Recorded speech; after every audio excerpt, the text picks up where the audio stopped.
De volta já aqui com Bem Assim. E agora nós vamos falar sobre o transtorno do déficit de atenção e hiperatividade. Gente, esse transtorno, ele é mais comum em crianças, afeta de 3 a 5% da população infantil por todo o mundo. E mesmo assim, muita gente não acredita que isso seja de fato um problema de saúde e que precisa de tratamento. Então quem vai conversar com a gente agora sobre o TDAH é a psicóloga Ana Carolina Alves. Seja muito bem-vinda, obrigada pela sua presença. Muito obrigada, eu que agradeço. Muito bom falar de um assunto que eu gosto tanto. Você domina, né? E que tantas pessoas têm falado muito. Eu escuto assim, nossa, nunca se falou tanto em TDAH como se tem falado agora. E é mesmo. Então vamos falar sobre esse assunto. Foi até bom você já pegar esse gancho, porque eu queria aproveitá-lo. O que a gente também mais tem escutado durante esse período é: nunca vi tanta criança com TDAH. Agora parece que todo mundo está sendo diagnosticado. E aí, isso é uma sensação correta ou não? Então, não. Porque assim, sempre teve, mas eu acredito que os diagnósticos eram subnotificados. Sim. A gente sempre escutou que aquela criança é danadinha, que aquele menino não para. E eu não sei se você lembra disso, mas diziam, fulaninho que tem o nome de Mateus é danadinho, se tiver o nome de João é danado. Então, a gente escutava isso, mas a gente não diagnosticava porque a gente entendia que era bom. Inclusive, as pessoas mais antigas diziam que é saúde. Deixa que é saúde. Deixa o menino aí, né, livre. Então era subnotificado, mas já tinha sim o histórico de déficit de atenção, ele não lhe escutava, era como se ele não lhe obedecesse, porque ele escutava você, mas ele não dava ouvidos a você, porque ele não ficava atento. Então, desde pequeno, eu sempre falo isso, até para diagnosticar, algumas pessoas falam, eu acho que eu tenho TDAH. Então, você nasce com isso. Então, como é um funcionamento cerebral distinto, não é uma coisa que você desenvolveu na vida adulta. Então, desde pequeno que já era percebido que ele era mais voador, vamos colocar essa palavra que se usa muito em escola, né? Isso. Não, fulaninho, ele é mais voador, ele não presta atenção nas coisas, ele não tira boas notas. Então, a gente percebe logo na vida, assim, educacional que ele é diferente. É importante ter cuidado com essa questão dos sinais, dos sintomas, porque você falou algo que eu também tenho escutado bastante. Sim. Porque a gente está vendo bastante na internet, né? Enfim, diversos conteúdos relacionados ao TDAH. E as pessoas ficam, eu me identifico com esse sintoma, eu me identifico com esse não. É isso mesmo. Será que eu tenho? Então eu também sou. E aí, é complicado falar assim, também dar esse auto, né? Assim, diagnóstico. Isso, autodiagnóstico? Mara, deixa eu falar uma coisa importante, só para a gente não esquecer. O que a gente chama de TDAH é o TDA. Né, que é o transtorno de déficit de atenção.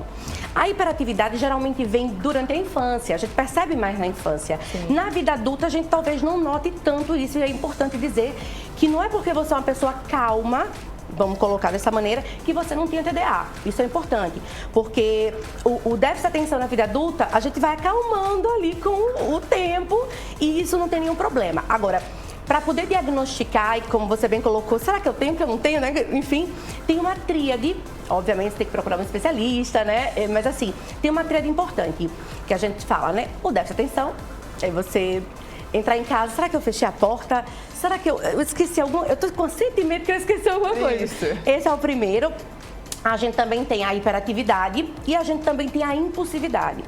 Dos três, você tem que ter dois. Então, por exemplo, você pode não ter hiperatividade, mas você é uma pessoa impulsiva. Às vezes fala sem pensar. Aquele que é dito inconveniente. Né? Já ouviu esse? Que é o inconveniente. Porque você vai ter sem noção. Sem noção. Né? Então é sem isso. noção. Como é que você consegue falar isso? Assim. E você fica todo mundo assim olhando e a pessoa se sente constrangido. Porque assim, quem tem TDA atrapalha a vida adulta, a vida profissional, os relacionamentos, porque imagina que ele é impulsivo. Então ele começa tudo com muito ímpeto. Então, ele quer muito e ele tem grandes ideias. Eu costumo dizer assim, existem as pessoas neurotípicas. Sim. E existem os neurodivergentes. Neurotípico é aquele que tem um funcionamento cerebral, que a gente chamaria de adequado, típico.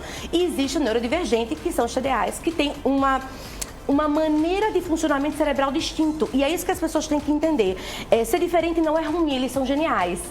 E isso é muito importante entender. Hoje é diagnosticado como Steve Jobs com TDA, Albert Einstein TDA e tantas pessoas geniais com TDA. Porque é exatamente essa velocidade do pensamento que o TDA tem. Muito bem. Isso é muito importante, porque ele consegue acumular muitas coisas ao mesmo tempo, ele não costuma dizer não, ele abraça tudo e ele dá conta.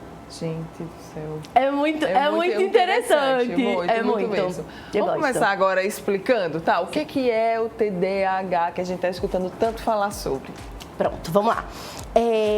O TDAH é um transtorno de déficit de atenção, na qual a pessoa que tem isso não consegue compreender, porque ele nasceu assim. Quem convive com ele identifica que ele é diferente e ele também acha as pessoas diferentes, porque ele não entende como é que a pessoa é lenta. Vamos colocar assim. Se eu colocar aqui em termos, vamos colocar assim, médicos, um pouco mais, não quero ser muito técnica, mas é uma ausência de dopamina. E noradrenalina também. Isso é um neurotransmissor que faz com que as sinapses cerebrais, elas precisam funcionar de maneira típica, como eu falei para você.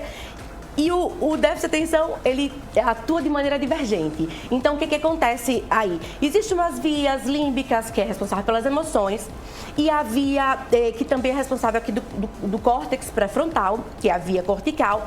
Essas duas, uma é responsável pela parte das emoções e a outra pelas funções executivas. Sim. Então, você vai perceber que quem é acometido, quem tem o transtorno de déficit de atenção, ele tem umas dificuldades com memória, que as funções executivas. Ele esquece coisas óbvias, assim. Você acaba de falar, ele está no meio da conversa e ele... O que ela falou mesmo? Ou ele já está contando uma coisa e depois ele faz, o que eu disse? O que eu estava dizendo? Funções executivas, né? Ele nasceu assim. Sim. Ele é neurodivergente porque ele nasceu com essa, não ausência, mas com essa diminuição de dopamina. Certo. Isso é uma coisa importante. Muito. E aí eu vou até aproveitar para a gente só reforçar. Só crianças podem ter o TDAH, que a gente escuta muito, né? Isso que a gente estava até falando. Sim. A criança, ela já vai nascer e você falou que a hiperatividade vai ser mais forte durante a infância, não foi? Perfeito. Isso? É isso mesmo. Não é só criança. Na verdade, como você nasce com um funcionamento assim, então o que a gente percebe mais claramente é na criança, porque ela não para, né? Você faz, meu Deus do céu, ele veio pra cá. Olha, é aquela criança que as mães não querem levar o menino, entendeu? Porque você diz, rapaz, não é possível. Ele tem isso. Ou então, ele já sofre com isso e ele é introspectivo, porque ele é agitado, mentalmente agitado. O importante entender é que ele pode ter o TDA sem o H, sem a hiperatividade, certo? Então, ele é mais introspectivo, porque o pensamento dele é muito rápido e ele faz coisas inconvenientes que as pessoas não fazem. Então, identifica na infância, para começar, mas na vida adulta, se isso não é tratado, então aí tem consequências para a vida toda. Em relacionamento é o mais fácil de notar. Tem causas TDAH? Olha, não tem causa. Como eu falei, as causas que tem é o que eu já expliquei agora. Você vem com esse funcionamento cerebral neurodivergente. Então, assim, se eu puder te falar, existe sim essa carga genética. Seu pai é agitado, seu pai é impulsivo, se ele tem isso, seus pais, obviamente você vai vir com essa carga também neurodivergente. Então, obviamente que você não desenvolve durante a vida adulta, então você nasceu com isso. Quais aí que são os sintomas mais comuns, né, que a gente consegue perceber, além desses que já são os clássicos, né, quando a gente vê que a criança, ela realmente tem mais energia, né, que outras de um ambiente. Tem outros sinais, sintomas? Tem. Eu quero falar sobre um que não é tão falado comumente, mas é muito interessante isso. E tem muitas pesquisas sobre isso também. Pessoas que têm TDA, elas têm um péssimo hábito, isso não é tão comum, mas acontece com mais frequência do que a gente imagina, de mentir.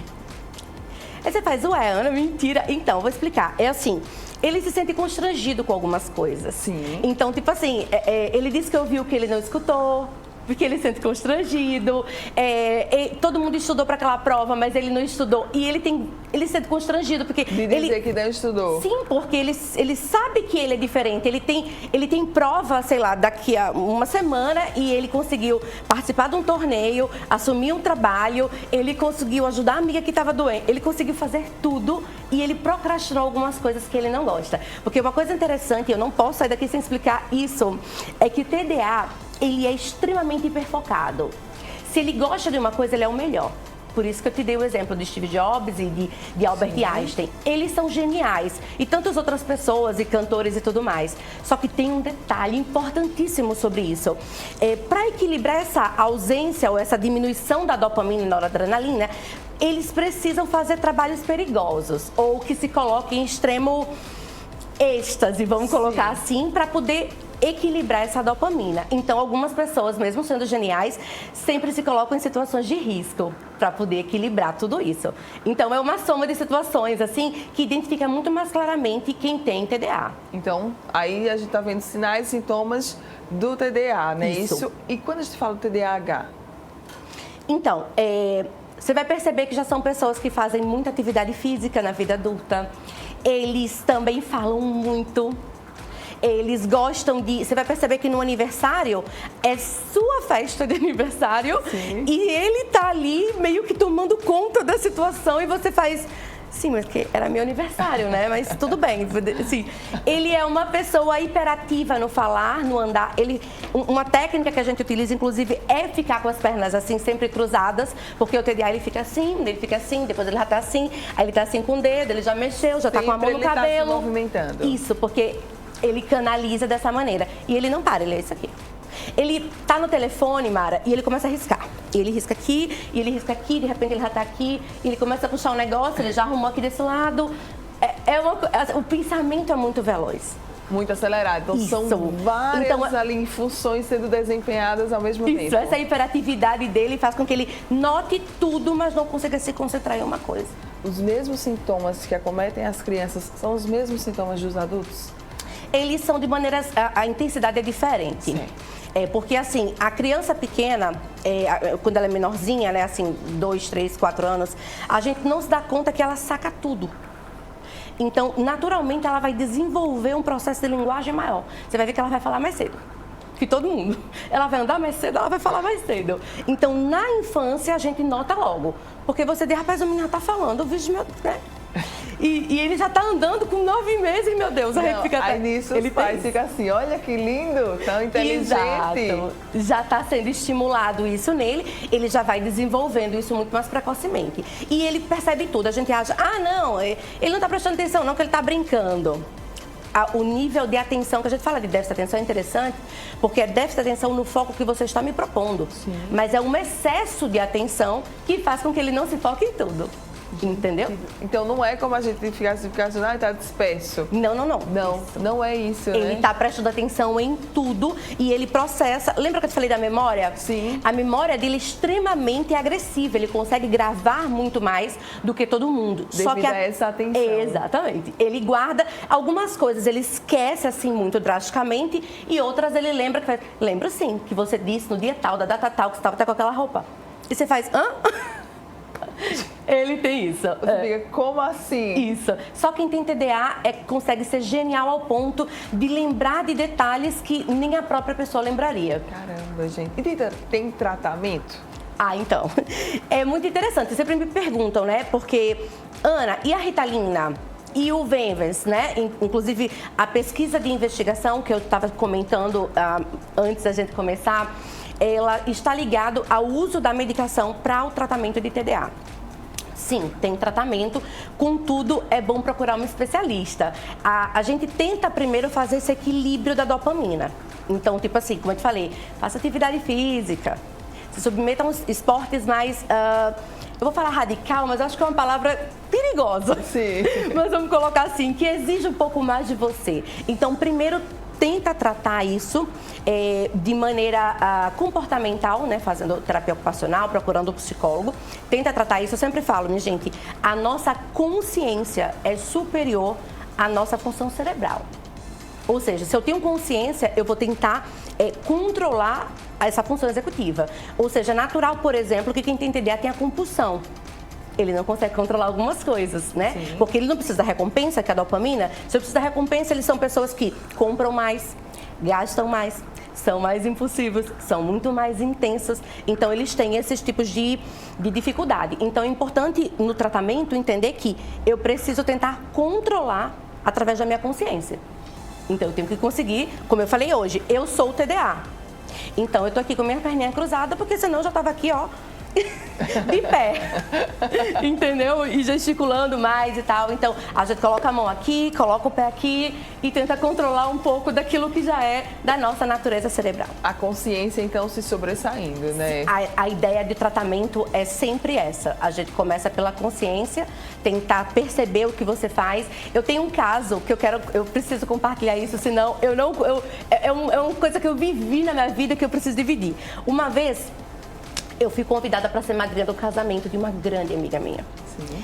A gente estudou 6 anos na faculdade de psicologia juntas e ela é uma grande amiga minha, Josiane Menezes, que eu amo muito ela. E ela me convidou para ser madrinha do casamento e eu disse, amiga, claro que eu vou. Lógico, vamos lá. E a gente ensaiou, tinha roupas específicas para ir. Na semana do casamento dela era o chá de panela, então a gente se encontrou na casa dela, essas coisas de lingerie e tal. Eu esqueci, não, então, do dia do casamento dela, eu arrumada, com os cabelos tudo pronto, aquela coisa toda, eu fui entregar o presente e liguei pra ela. Falei, amiga, então, eu tô com um presente, você quer que eu leve pro casamento ou eu deixo na sua casa? Daí ela falou assim, amiga, eu tô na lua de mel, meu casamento foi ontem. Eu falei, como é que é? Você tinha esquecido a data. O casamento dela, por algum motivo, eu acreditei que era no sábado. E eu estive com ela na quarta-feira, o casamento dela foi na sexta. Ela me ligou, mas não foi ela, foi alguém de um número estranho. Como eu trabalhei com recursos humanos, eu recebi muita ligação de candidato. Eu ligava, passei o dia inteiro, inclusive, ligando para candidato, convidando para entrevista de emprego. Então, eu tive muitas ligações, mas eu não atendi porque já era tarde. E eu disse, eu não vou atender candidato a uma hora dessa, já são 8 horas. Eu ia em casa sem fazer nada. Isso é o TDA, uma memória para coisas, como eu tinha tido um relacionamento matrimonial traumático, de maneira assim, muito interessante. O nosso cérebro funciona diferente, ele rejeita certas coisas e você não consegue lembrar. Sim. E aí assim, ela ficou chateada comigo. Sim. Hoje ela é terapeuta do meu filho. Eu amo muito, a gente se ama muito, mas eu faltei. Eu era madrinha de um casamento. E eu faltei a cerimônia. Isso é o cérebro do TDA. Ele consegue lembrar de coisas extremamente importantes, ele consegue aprender muito rapidamente só escutando e ele guarda aquilo para a vida dele e ele consegue deletar, porque o cérebro funciona assim, as funções executivas dele é totalmente diferente de outra pessoa. Muito interessante. Por que algumas pessoas elas insistem em não acreditar que o TDAH existe? Olha, o que eu acho é que tem uma palavra de Jung que eu gosto muito, que diz assim, rejeitar facilita o nosso trabalho. Eu acho que é muito mais fácil para mim rejeitar, porque se eu aceito eu tenho que entender, eu tenho que ler, eu tenho que ser empático e a gente não tem, nem sempre é assim, né? Só quando a gente ama a gente consegue fazer isso. Então é muito mais fácil eu excluir as pessoas do que eu tentar entendê-las. Então, é por isso que eu acho que as pessoas não aceitam, porque é diferente delas. E tudo que é diferente, a gente não entende que é genial. Até porque isso mexe com a autoestima de outras pessoas. Aquilo que eu sempre excluí é genial, não faz sentido isso pra mim. Então, facilita o meu trabalho, até me perdoe a palavra, emburrece algumas pessoas, excluir. Então, é melhor, o que eu não entendo, eu coloco pra lá e digo que não tá errado. Como a família, amigos e escola pode ajudar essas pessoas que tem o transtorno? O que eu gosto de falar é, gente, leiam, estudem, conheça primeiro a si mesmo. Porque se a gente não se conhece, a gente não ajuda outras pessoas. Então, primeiro eu tenho que me conhecer, entender como eu funciono e entender que as pessoas não são iguais a mim. Que eu tenho que ter empatia pelas pessoas, que eu tenho que entender que não é porque eu sou assim que o outro está errado. Cada um está certo dentro da sua própria perspectiva, do seu próprio funcionamento neurotípico ou neurodivergente. Cada um dentro da sua própria perspectiva. Então, se a gente consegue, como amigo, como pai, como mãe, como irmão, enfim, de uma maneira geral, se colocar no lugar da outra pessoa e entender que ele não é como você. E tudo bem. E que bom também, que ele não é igual, que a gente é diferente. Então, a gente consegue, sim, conviver bem. Muito bem. Obrigada pela sua participação. Adorei tê-la aqui. Obrigada, Mara. Obrigada. Com a gente. Muito Parabéns pelo seu trabalho. Obrigada. Bom dia. Quer deixar algum contato, alguma rede social? Por favor, fique à vontade. Sim, quero sim. Eu falo um pouco sobre a minha o projeto de pesquisa e investigação que eu te falei, da Fundação Barceló, Heitor Barceló, lá em Buenos Aires. E na minha página eu coloco como está a investigação, né? Ana Carolina. Ponto Alves de Oliveira, Ana normal, Carolina normal, @ Ana Carolina.Alves de Oliveira. É só acessar lá que tem muitas coisas sobre TDA. Muito bem, obrigada mais uma vez, parabéns. Obrigada, viu? Mara. Bom dia. Bom dia, obrigada. Olha só, pode ficar aí, rapidinho. Obrigada. Deixa eu só encerrar aqui o bloco. E olha só, você que tá aqui ligadinho com a gente, vamos para um rápido intervalo comercial. Daqui a pouco eu tô de volta, que ainda tem muita coisa para rolar aqui no programa.